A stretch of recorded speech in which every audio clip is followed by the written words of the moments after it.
For the Democrats, on one side, there are establishment candidates who want to stick to the tried and true utter failure of the Obama years. They're running on a platform of economic stagnation disguised by the sort of virulent race baiting that offers minorities the opportunity to chant angry slogans while wallowing in poverty, violence, and dysfunction. As establishment Democrat Nancy Pelosi put it, quote, "It's time to go forward into the past so that Americans can answer the important questions like where am I and why is there lipstick on my forehead," unquote. Mrs. Pelosi then proceeded to walk into her broom closet, where she remained for the next 17 days. On the radical side of the party, there are candidates like Alexandria Ocasio-Cortez.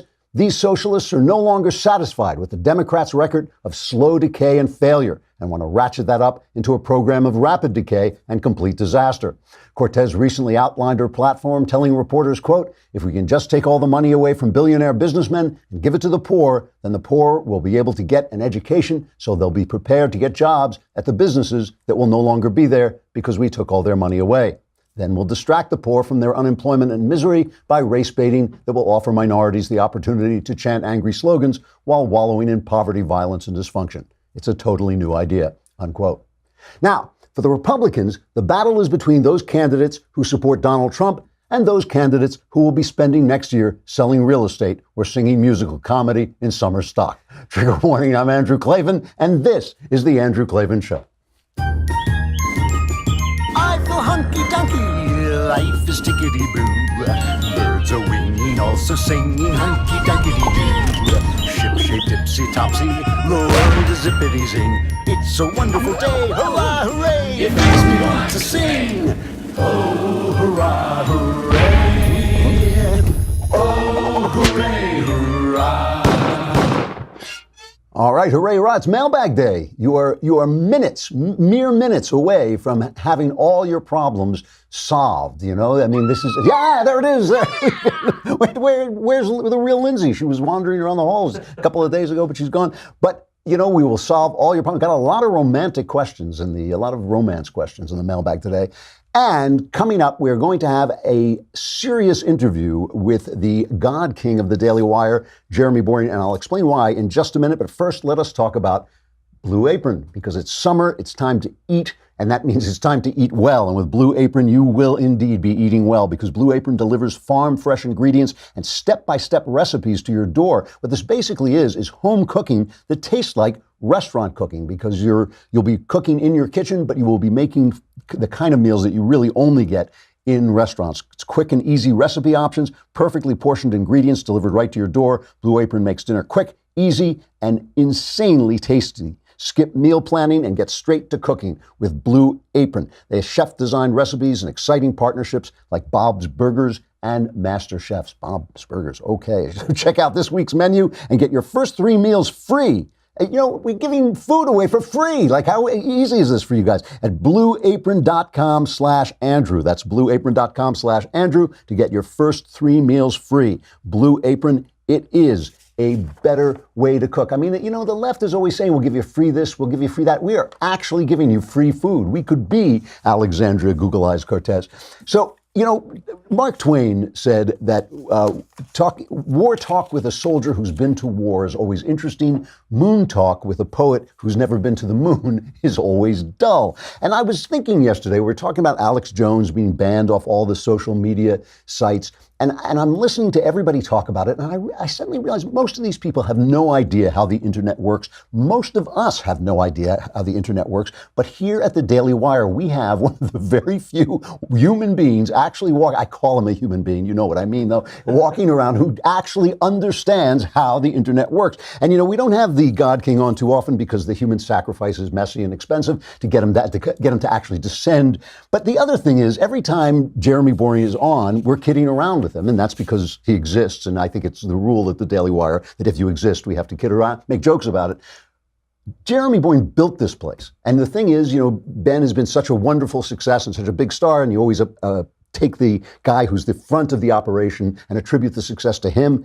But this place sprang out of Jeremy's head. And when you listen to Jeremy talk about the internet, you suddenly think like, oh, there's somebody who actually knows what's going on the internet. So I thought I would bring him on and let him share a little bit of his knowledge with you and not talk about soccer for 10 minutes. So Jeremy Boring, the God King of the Daily Wire. Not that you're absolutely right about soccer, but So what happened is I got a text message this morning from my assistant saying, Drew wants to have you on the show. Absolutely no details as to what we might be discussing. And so I did a lot of reading about soccer this morning. I wrote some good jokes. I know you love it so much, and you're such a fan. It's for love of the game. You love that sport so much. Here's the thing. We're watching Alex Jones, and I know you feel virtually the same way about Alex Jones I do. The guy is vile. We're not defending Alex Jones. It has nothing to do with him. I liked it when Lou Ferrigno played Alex Jones back in the old days. I really feel like the new Alex Jones is not nearly as amusing. No. Mark, Ruffalo. Mark Ruffalo. Yeah, Mark Ruffalo. Not as good as Alex Jones. It's true. But they banned him, and everybody's talking about the First Amendment. It's not about the First Amendment. It's about free speech. Free speech is an American tradition, an American way of living. It has nothing to. It does have to do with the First Amendment. It protects it from the government. But free speech is something we should all be in favor of. And this seems to me like the beginning of a way of deplatforming all right-wing conversation by declaring it to be hateful. Yeah, I feel like when people say things, if you've been tracking this conversation on social media over the last handful of days. It seems like there's a divide, especially on the right, between those who say it's a First Amendment issue and those who say that it's the right of private companies to determine what goes on their platforms. But actually, neither one of those is wholly accurate. And that's because there are regulations about what kinds of things can and cannot be published, not what can and can't be published as a strictly speech issue, but what can and cannot be published by these internet platforms within a very narrow carve-out they received from the government to avoid libel law. And that's the actual part of the conversation that matters, and the part that no one's having. There's a thing called the Communications Decency Act. And the way it works, basically, think about it this way. If you write something in one of your books that's wholly inaccurate, and let's say it defames someone, your publisher has an obligation to catch that before they publish the book. It's why in traditional newsrooms you have fact checkers who work diligently, traditionally, I don't know what they do for a living now, but fact checkers who make sure that the things that are in articles are true. It's because once you publish that as a publishing organization, you bear liability for whatever libel takes place. Well, obviously that's very difficult in the age of social media because in theory, social media is a platform wherein we publish what we want to say, and it doesn't go through any sort of editorial vetting by the platform itself first. So for that reason, it was very important to Google in the early days, even Facebook in the early days, even some organizations that aren't with us anymore. This goes back to the pretty early days of the internet, to make sure that they weren't considered publishers who had editorial responsibility and therefore liability for libel and slander and defamation and harassment, and instead be viewed only as communication platforms. So for example, you write something bad in a book, it's untrue, your publisher publishes it, they get sued rightly for slander or libel. You say something libelous or slanderous to me over the telephone, well, no one can sue AT&T. AT&T has absolutely no obligation to vet for those sorts of things because they're not publishing, they're not making editorial decisions, they're only a communication platform. So basically, what Section 230 of the Communications Decency Act says is that Google and Facebook and Twitter and all these social platforms are considered communication platforms like AT&T, not publishers with an editorial voice like the New York Times or whoever publishes your schlock. Because that is the important thing. We're using them to communicate with each other. They are not telling us what to. So have they got any right to regulate us at all? I mean, have they got any? Oh, yeah. There's, in fact, that very same Section 230 of the Communications Decency Act gives them a lot of latitude to make sure that there's not obscene or harassing or violent kinds of communications that happen on their platforms. For obvious reasons, we all want them to be able to filter out, direct threats against other people. Right. The problem is the reason that they were given this latitude in the first place was on the premise that they were going to be open forums for open political discourse. So we gave them the right to avoid libel lawsuits because they're not editorial, except to the extent that they're making sure that we're not threatening each other or, we can say bad things about each other. We can even say untrue things about each other. We can't say, like, I'm going to crack your skull or they can take that down. What these platforms are basically saying now is, no. The same authority that we have to make sure there's no violence on our platform should also give us the right to make sure there's nothing that we don't like at all on our platforms. And what people like Senator Ted Cruz and others are saying is, well, no, we only gave you the protection in the first place because the idea is that this is an open area where people can freely discuss their views and not be subject to your editorial. If you're going to have editorial oversight, if you're going to decide what kind of opinions are okay and not okay, we should be able to sue you for libel. You're making editorial decisions. Now think about what that means for these platforms with billion plus users all saying all manner of untrue things about specific individuals all the time. They would never survive the wave of lawsuits that would come their way if they actually were treated as publishers, which they should be if they're going to make decisions editorially about guys like Alex Jones. I have not heard, first of all, I haven't heard anybody else talking about this, and I've been listening to everybody talking about it. The other thing is the distinction, people keep saying they're a private company, as if it's like a bakery where, Are these private companies? Well, they're private insofar as they're not public companies. They're not state-owned companies, of course, but they're not private companies. They're publicly traded companies. Mark Zuckerberg doesn't own Facebook. He owns a disproportionate amount of Facebook. But he made a decision to take Facebook to public markets and allow other people to own large portions of Facebook so that he could have multi-billion-dollar windfalls. And it's a little disingenuous for these guys to want all the benefits that come along with not being privately owned, and then only when they're being asked to actually give any mind whatsoever to people who disagree with them, many of whom, by the way, own shares in their company, only then do they say, no, we're privately owned. Well, yeah, those days are long gone, buddy. Back when Facebook was a wholly owned product of Zuckerberg's brain, I agree. You should be able to do whatever Mark Zuckerberg wants. Now he has obligations not only to his customers, but to his shareholders. And these sort of super CEOs in Silicon Valley, I think uniquely among businessmen in the last century or so, don't want any actual obligations to their shareholders. They just want the shareholders to send them the money and get out of their way. I really want to ask you a couple more questions, but I have to pause to make you some money with an ad. Can you hold on just a second? Please. I knew you wouldn't object. We're talking about Boll and Branch sheets. Now, everyone else who talks about Boll and Branch sheets talks about how comfortable they are, so they help you get a good night's sleep. But I am the only person who can talk to you about what they feel like all night long, because I never sleep. I'm lying on Boll and Branch sleeps, and I know exactly what they feel like. And the thing is, you don't need to spend a fortune to get these sheets, because great sleep starts with right sheets, and great staying awake also starts with the right sheets. And Boll and Branch are much more affordable than you think. 3 most important words for being in bed: comfortable, comfortable, comfortable. I know they're comfortable because let me tell you something. I am up from the minute I lie down on these sheets to the minute I get up in the morning. I am well aware of how comfortable these sheets are. And what makes them unique is each sheet is crafted from 100% organic cotton. That means Boll and Branch sheets not only feel incredible, but also look amazing. And since they sell exclusively online, don't pay that expensive retail markup, Boll and Branch can give you half the price, twice the quality for half the price. Go to bollandbranch.com today and you'll get $50 off your first set of sheets plus free shipping in the U.S. when you use the promo code Klavan. That's $50 off plus free U.S. shipping right now at bollandbranch.com. That's BOLL and branch.com. But how do you spell Klavan? It's Klavan, bollandbranch.com, promo code Klavan. Okay. So now they've taken Alex Jones off every platform that he's got. Except Twitter. Which, and good for them, good for him. I mean, he seems to have, what is Jack? Is that what he goes? At Jack. He seems to have some propensity to respond to people's outrage and to people's feeling of unfairness. But the rest of them have taken him off. What does he do? What is Alex Jones' recourse? Well, he has very little recourse, I think, legally speaking, because of this ambiguity that exists around the Communications Decency Act. He's not.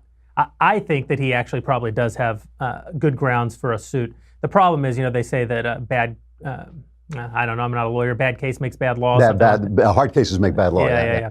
And the problem is that Alex Jones is not a very sympathetic character for us to all rally around. Right. He probably won't make really cogent arguments about the Communications Decency Act, for example. He'll probably, try to make it about the First Amendment, which will just confuse the issue more. Or he'll say that George Bush is actually behind banning him from social media, which is just going to be pretty deplorable to me. So, what does he do from a legal point of view? I don't know. What does he do from a business point of view? Well, this is why it's not strictly speaking a First Amendment issue, right? Because there are a lot of places where Alex Jones can still publish his video content. He hasn't been banned from the public square. He hasn't been sort of blacklisted from existence. He hasn't been Soviet-style, erased from history. He has websites. He has servers. He's going to do just fine. His radio show, I'm sure, is going to actually boost because of this. Because when the left really attacks someone, the right tends to rally around them, even if it's distasteful to them. So, I think in the short term he'll probably see gains. In the long term, though, if you can't play on these platforms, you can't win in American culture today. I mean, the truth is, there's never been anything in the history of the world like the existence of Google, which owns YouTube, and Facebook for basically they control the flow of almost all information in almost all countries in the world anymore. So in the long run, I do think this deals a huge blow to Alex Jones. So that's my last question, then I'll let you go because I know the ceiling starts to cave in if you're not actually running the place. Is there, we complain about all these things, but we never build them. The right is not building Twitter, it's not building YouTube and Google. Is there some way we can do that? Is there some way we can strike back over the long term? It's a challenge because we have a tendency on the right when we do try to build something like this to ghettoize. So, if we built a conservative Facebook, well, automatically now you've gone from a platform with 1 billion people engaging to a platform with, if you're super successful, a handful of million people. You'll never actually influence culture. And people won't want to engage in it over time because their other pals aren't there. I mean, the truth is, other than you and me, most human beings don't select all of their friends on the basis of political leanings. Most people actually sleep through the night on those Bowl and Branch sheets. They don't have these dirty, dirty consciences like you and I do. So I think it's a real problem if we ghettoize. And the other problem is, even if conservatives do build things like this, they quickly lose control of them because institutions naturally over time become left, right? I mean, it's the nature of an institution to become left. People on the left like to decry big business as, the Republican Party is in the pockets of big business. But of course, almost every big business is a major tool of the left in any sort of culture war. Sure. Because they want to be broadly appealing, and they know the people who cry the loudest when you appear to take sides are on the left. The people who are going to protest outside your stores are on the left. The people who are going to throw rocks through your windows are on the left. The people who are going to boycott you are on the left. So, risk-averse large corporations tend to become left-wing over time. So I don't know. I think it's a real challenge. Could we build the technology? Well, that's the other problem. It's not a bootstrap your way to YouTube world anymore. The Wild West of the internet is over. It's a multi-$100 million play to scale. It's not necessarily to build, but to scale one of these platforms. You can't scale it if you're only talking to, a handful of million hardcore political activists. It's a real challenge. I don't know what the answer to it is. Jeremy Boring, God King of the Daily Wire. Thanks a lot. That was really fascinating. I appreciate it. Thanks. Yep. Thanks for having me. Okay. This is the thing. I was listening all day yesterday. I was reading about this, and for the last 3 days reading it, and nobody's talking about this because nobody really understands what the internet is. And I have been in rooms with Jeremy where he's talking to some multi-millionaire trying to raise funds or trying to get interest in what he's doing. And this is literally true. He'll be talking to these guys, and most people have that kind of money or older. And Jeremy will be saying, well, we're going to, be on Facebook. And they'll say, Facebook? Nobody uses Facebook. That's what he's up against. Let us talk briefly, I think, before we get to the mailbag, about this Ohio election yesterday. I'm very, very wary.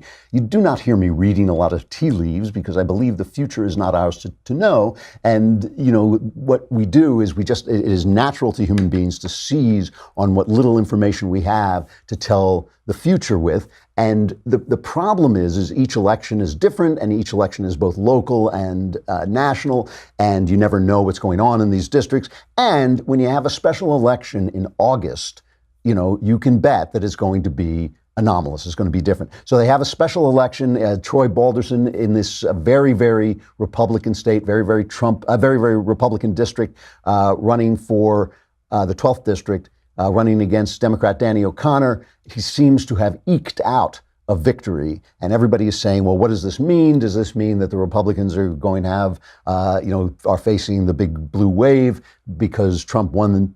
He underperformed Trump in almost every part of the district. And the thing is, that now this, by the way, they'll probably face off again. This is a guy resigned from from Congress to join the business council, and so these two guys will probably be facing off again in November. So there's only going to be like a 90-day election, basically.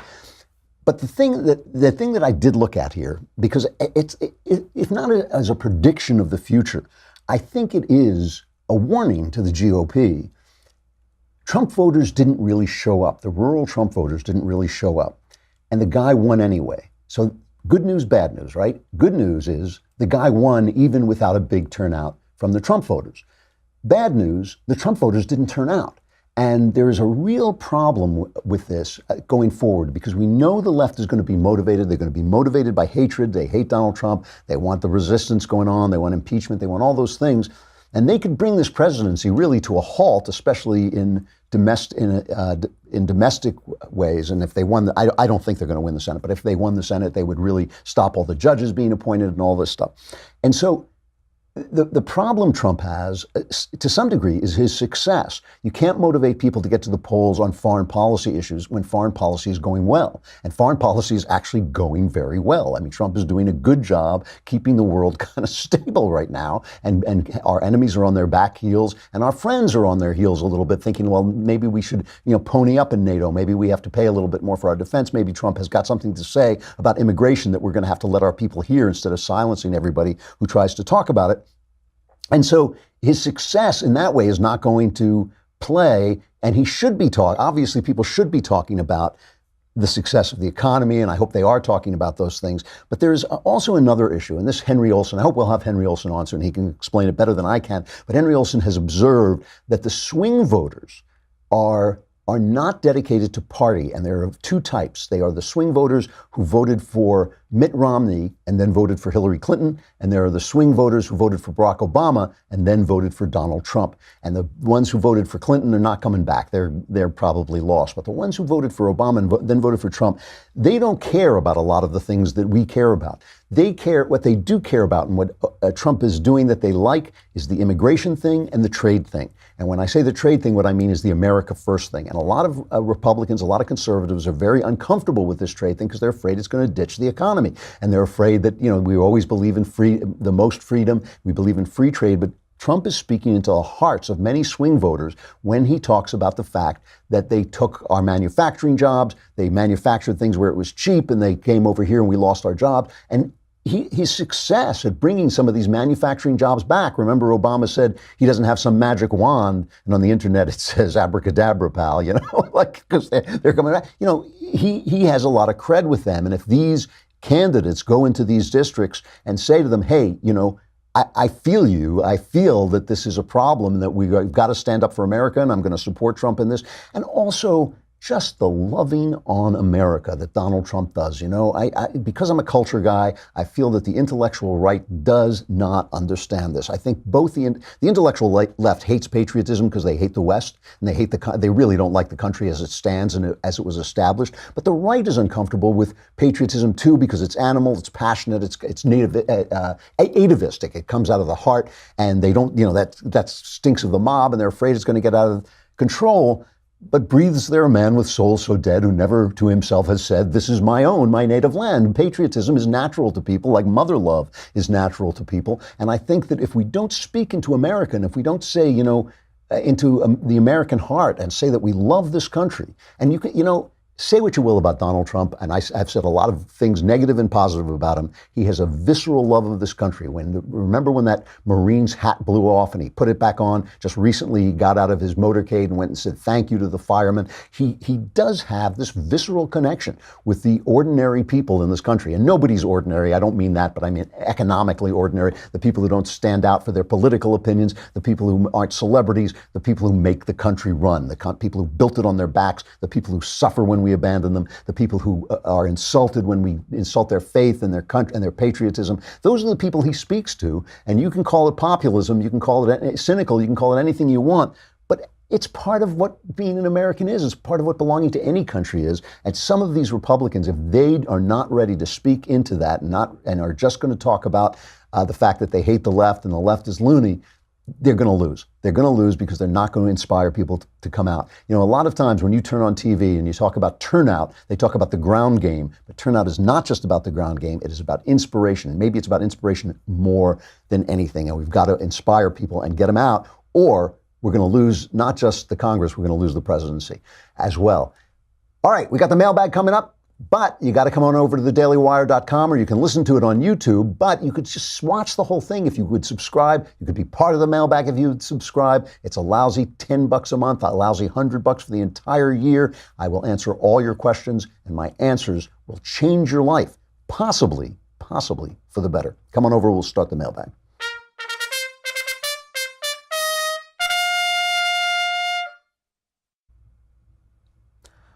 The mailbag. All right. Like I said, a lot of romantic questions, but we'll go through as many of them as we can. I know it annoys people when we don't get through a lot of them, but I do my best. From Zach, dear Mr. Klavan, I respect you very much, and you are a great and wise mentor that I often look to for guidance. So here I am seeking your wisdom. What does a guy do when he has found a girl he likes a lot, but she has some baggage? Her baggage is that she has 2 kids with 2 different guys. She is really into me as well. I don't look down on her for this, but it's just an odd predicament to be in, and I don't know how to proceed. I want to get to know her more and be with her more, but her other obligations put me in a weird place. Do you have any useful advice? Yeah, I have some advice. You say you don't know how to proceed. Proceed very, very slowly. These are not small mistakes. They are big mistakes. You made them twice with 2 different guys.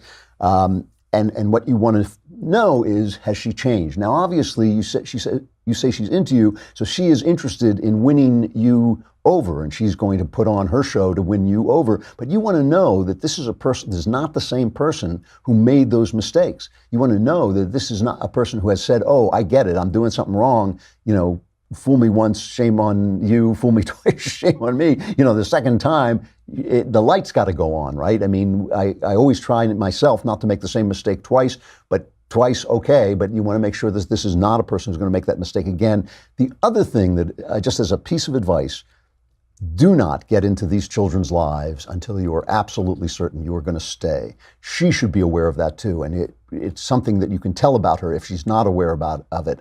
You do not want to become a father figure to these children, an adult male who is going to be, win their affections if you are not going to be around. So take this slow. That is my advice. Take it really slow. Do not become part of the children's lives until you're sure you're going to be part of this lady's life forever.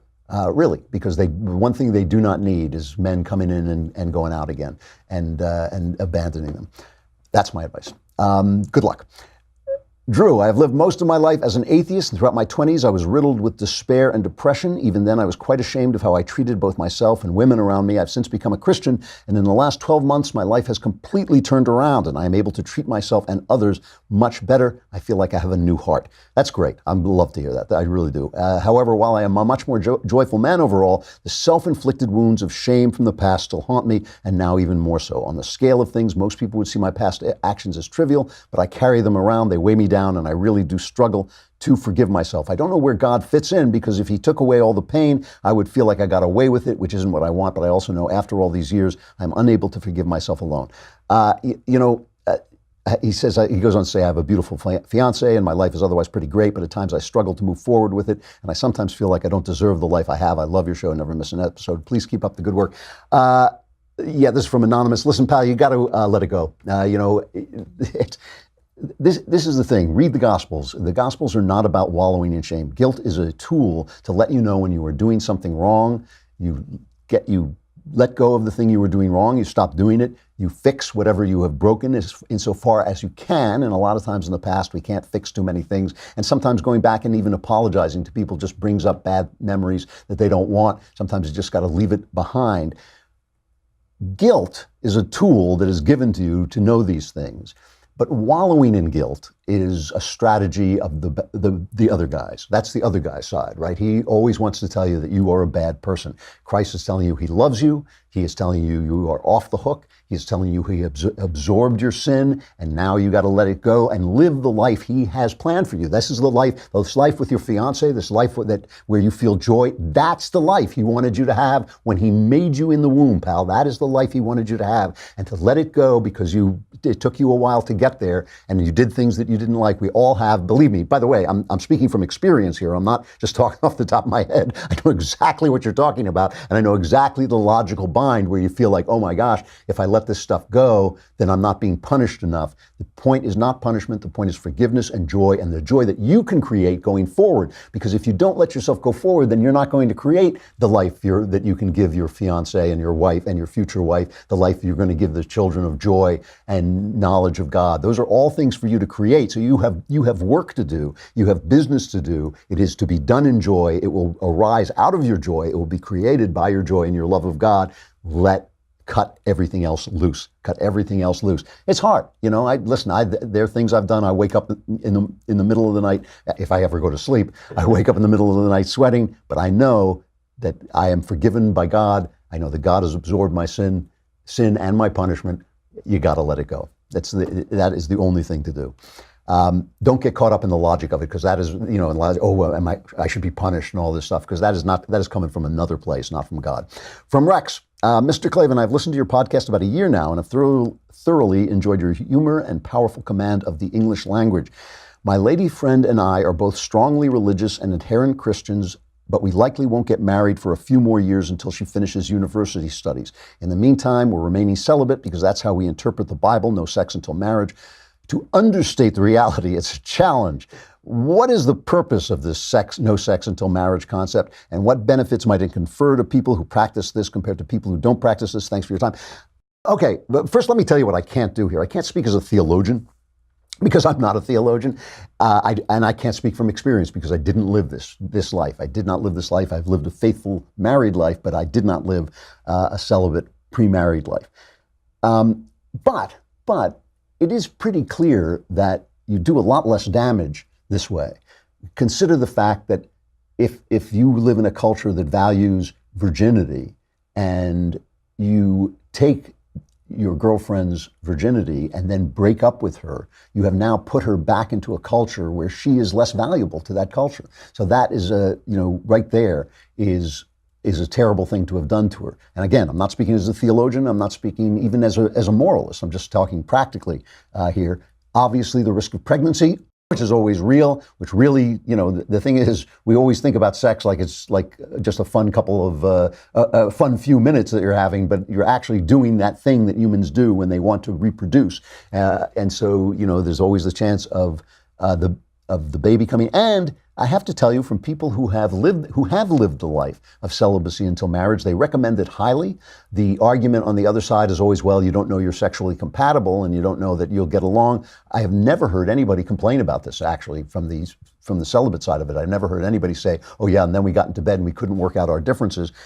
What they say instead is that it takes marriage and it elevates it into another state. So before you're in that state, you are not married, and then suddenly you are married and you get it. You get the complexity of becoming one flesh, and you get the depth of it, and it all becomes very important. The one thing that leapt out at me in your letter, by the way, on another topic is, why don't you just get married? I mean, so she's still in university. Well, I don't know. When my wife and I married, we had nothing. We had nothing at all. She was working to support a guy who wanted to make a living as a writer, which is virtually impossible. What a clown she was. but I fooled her by actually making a living as a writer. And, we made a lot of mistakes and all that, but I'm just saying that, when you get married, then your life will be together, and you'll put her through university together, and you'll travel through university together, and then you won't have this problem. From Jamie, O wise and mighty Lord of the multiverse. That is what is on my office and my studio door now, I think. I'm a single guy in my mid-20s who used to work as a writer, but I haven't had a steady job for over a year. Most of the freelancing gigs I got didn't pay nearly enough. So I started playing poker to pay the bills. Over the course of the last year, what started out as a short-term solution has gradually morphed into my full-time job. I go to the casino 4 days a week to play mid-stakes cash games. And after doing my taxes, I've actually discovered I'm making more money playing poker than I ever did as a writer. But I'm not happy. I don't feel as if I'm doing anything useful. The only human beings I speak to are my landlord and the guy who runs the poker room. Playing poker has taken a serious toll on my health. I've gained a lot of weight. I eat junk food. I rarely shave, and my apartment is a pigsty. I'd also like to get married at some point. No girl wants to go out with a guy who doesn't have a steady job. My question is, what do you think are the first steps to getting my life on track? Nobody really wants to hire a guy who has been out of the job market as long as I have. If you have any suggestions, I'd appreciate hearing them. First of all, I think you're in trouble. I think you should take stock here because I think you're in actual trouble. I don't know if you're a gambling addict. I have no way of knowing that whatsoever, but you are not living a good life. And the thing is, as long as that life goes on, every day that it goes on will be a day that you can't get back, when you will not be living the life that you were meant to live, that you were given when you were given life. You can get a job. I would get myself, just speaking for myself, I would get any job to get out of the poker racket. I would stop playing poker. I just stop, just completely. Because first of all, to test whether I'm addicted to it, if that's part of the problem, I would just stop playing poker. I would get myself a job. This is a great job market. People are hungry to hire people. You can move to find a job. You can find, a job that ranging from a store clerk job to, yesterday I just saw a thing where truck drivers, they're desperate to find truck drivers, all kinds of jobs out there now. This is a great market to find a job. Anything would be better than what you're doing now because you're destroying yourself and you're ruining, as you say yourself, you're ruining your chances for the future. Then start to make a plan. Start to make a plan. Writing is not a career plan. This is the career plan that I followed. I was out of my mind, and I am one of a number of people that's probably smaller than the number of Major League Baseball players who have done what I have done, okay? So that's not a good plan. I'm not saying you can't do it. I'm just saying don't make that your plan. Make your plan to earn a living in a way that is good for you, where you can also write, and then write your way to the point where you're making a living, and then you can leave the other job behind. That is the smartest way to do this. But get out of what you're doing now. You are really hurting yourself, and it's not going to get better by itself. You have got to take this and do it. Get yourself a job where you can eat and pay your rent and whatever it is, and then start the program of building a writing career. That is how you do this, and make your plan, but first get out of what you're doing because you're destroying yourself. From Jesper, I'm a conservative-leaning libertarian Dane living in Denmark. Denmark is a market-driven capitalist country with low national debt, a decent trade surplus, a balanced national budget. We do have very high taxation, 50% on average, that pays for our not awful single-payer healthcare system, free schools and universities. I happen to like our system. It seems to work for us here in Viking land. In liking our system, have I failed utterly as a human being? Can I even call myself a conservative? If Americans tally up expenditures, I've seen several studies that show that U.S. citizens actually pay 50% in taxes. Don't hate me. Well, I don't hate you. First of all, you're talking about, free market with high social spending. A lot of people say this is the way to go. It's not inherently evil like socialism is. It does have problems to me. I mean, I hear that I haven't actually been to Denmark. I hear it's a wonderful country, a delightful country to be in. It doesn't produce much for the world, and I hear that people in Denmark who want to start businesses leave because it's not very conducive to business. It's not conducive to some kinds of freedom. But the thing is, a small, homogenous country like Denmark can sustain more social spending because there is more agreement inherently in the population on what money should be spent on than there is in a country like this where everybody wants something different, okay? A great big multicultural country like America, and it's huge. I mean, Europeans do not understand how huge this country is. It is huge, it is multicultural, it is just disparate and diverse. If Tennessee decided to have big social spending, I wouldn't have anything to say about it. If New York said, no, we're not going to have, it would probably be the other way around, but just talking off the top of my head, if New York said, no, we're not going to have social spending, I would say, fine. Anybody who doesn't like that, move to Tennessee, right? That's the point of a small place. Big places have to have a different system. We have this federalist system where different states can be experiments in democracy. That's why I'm so opposed to federal power, because it limits the ability of states to act as they want to act. It limits the ability of Texas to say, hey, we're a conservative state, look how well this is going, and for California to say, hey, we're a leftist state and we're dropping into the sea because we suck. That is what the whole point of federalism is. So you live in a country that's as big as one of our states, one of our smaller states, I think, if I'm not incorrect. So you can do your experiment and leave if you don't like it. So I don't hate you. I understand you like it. It's good. I still think that there are things that are wrong with it. Like, for instance, the fact that you don't get invaded because they know we'll protect you. So we're paying for your military, so your military security. You use cell phones, we invent cell phones. You use cars, I know that they don't really like cars over there, but you use cars, we invent cars. And that, I think, is the difference between a vibrant, free capitalist society and a society with high social spending, which I think ultimately withers and dies. But while you're having a good time, have a good time. It is much different in a small, homogenous country than it is in a country like this. Gosh, we're running out of time so fast. Hi, Supreme, from Line, L-Y-N-E. Hi, Supreme Oracle Klavan, with no E's. I read your book, The Great Good Thing, and loved it. You fell in love with your wife instantly. You saw her and that was it. How has this lasted until now? Isn't love at first sight quite shallow? First of all, I'll go home and see if she's still there. How did you even know that you could build a life with her? This has puzzled me since I read the book. Thanks for your wonderful show. You have taught me how to speak to lefties in a way that they will more or less understand. My wife and I did everything wrong. We were picked by God to be together. We were soulmates. We were meant, obviously. There's just no question in my mind that we were meant to be together. We did so many things wrong that I wouldn't recommend other people doing. But I did know when I met her that the minute I sat down next to her, and that basically my search was over. I mean, obviously over time, we lived together for several years, and I have to say that during that time, it was not like I didn't have doubts. If I had no doubts, I'd have married her right away. But I did know, and what the magic of our marriage, and it has been a magic marriage, is beyond our control and is something that one of the things that led me to God was realizing that this love does not come from us. It comes through us from somewhere else.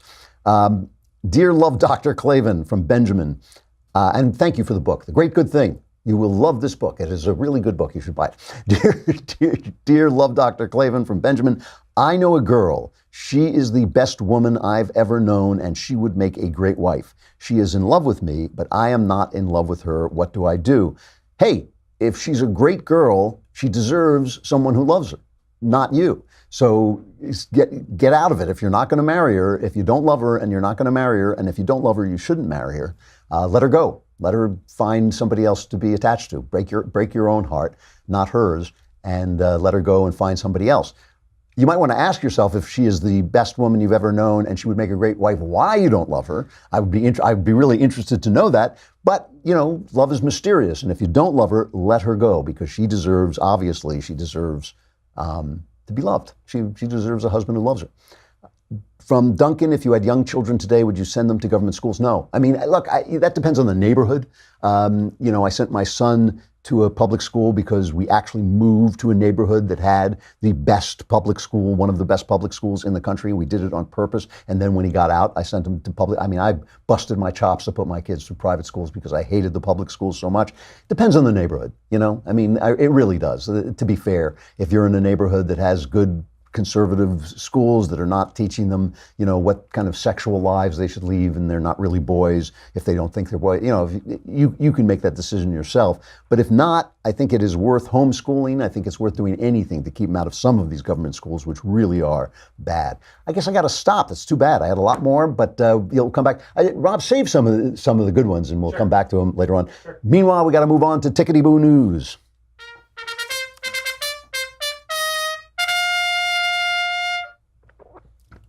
One of the things, there's a great line in Steven Pinker's book, Enlightenment Now, where he says success erases its own footprints. And that is one of the things that I think keeps the Democrats in business, because conservatives solve the problems. They raise the problems, conservatives solve the problems, and then they take it to the next level. So, the Civil Rights Act, a greater percentage of Republicans voted for it than Democrats. I think after that, there was really not much more the government could do to help the lives, to help us become a more just and fair country. But the Democrats just keep saying, oh, we're oppressed. Well, how are you oppressed? Well, people look at me funny when I get in an elevator, and cops stop me more when I drive through rich neighborhoods. That's not oppressed. That's not oppression. Those are like minor little glitches in your life that you can learn to live with and talk about. So maybe they'll go away over time, but that is not oppressed. That is not what oppression looks like. So they keep upping the ante. There was a piece in the Wall Street Journal yesterday or the day before by Bruce D. Meyer and James Sullivan, who had written a report which said, based on this is from the White House Council of Economic Advisors. They helped write this report for the White House Council of Economic Advisors, which said, based on historical standards of material well-being and the terms of engagement, Our war on poverty is largely over and a success. And they point out that neither the right nor the left wants to admit this. The left, because they always want to expand social programs, because that's their campaign. We will give you free stuff. Alexandria Google-Eyes Cortez is like, we will give you free stuff. How do you pay for it? Yesterday they said, how will you pay for it? Well, we had wars and we didn't pay for those. Yes, that was a bad idea. You do not want to run on bad ideas. You want to run on good ideas. Try that. Not bad ideas. Yes, good ideas. That will help Alexandria Google-Eyes Cortez do much better going forward. None of the candidates she endorsed, by the way, won. So she's not as powerful as people think she is. Anyway, the thing that they're saying is they keep that, and now the right doesn't like it because they don't like to admit that maybe the war on poverty was a success. But what these guys say is if instead of focusing on reported incomes, what they did was they measured poverty based on consumption. Because when you look at just incomes, you're not including all the good things that these government programs have given them. So you're not including all the other benefits they get. So he says, they say we measured what food, housing, transportation, and other goods and services people are able to purchase. This approach, which captures the effect of non-cash programs and accounts for the known bias in the measurements, demonstrates clearly that there is much less material deprivation than there was decades ago. Other indicators support this finding. According to the American Housing Survey, the poorest 20%, listen to this, the poorest 20% of Americans live as the middle class did a generation ago, as measured by the square footage of their homes, the number of rooms per person, and the presence of air conditioning, dishwashers, and other amenities.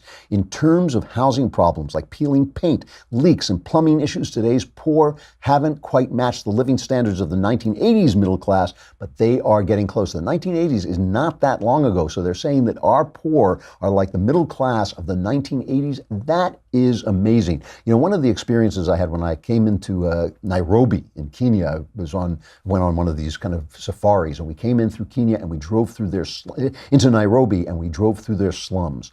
And I looked out the window and I thought, oh, I get it. There's no poverty in America.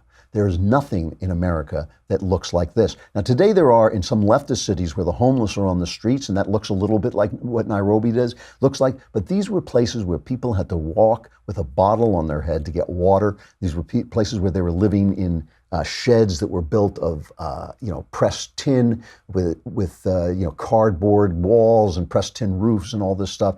They were just living in sheds, lean-tos.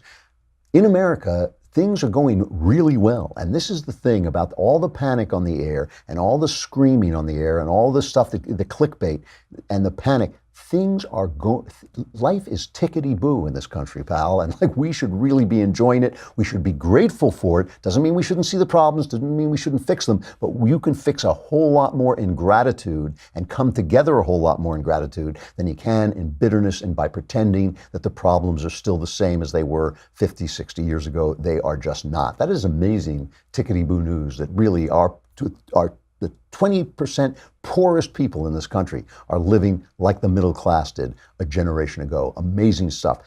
All right, we will be back tomorrow, which is the last day before the Klavanless weekend. So be here to suck out every drop of Klavan-y goodness before the Klavanless weekend begins. It's like being a Klavan camel. You got to be like a Klavan camel. Suck out the goodness, and then you can make it across the desert of the Klavanless weekend to the next Monday. I'll be here. You'll be here too. I'm Andrew Klavan. This is the Andrew Klavan Show.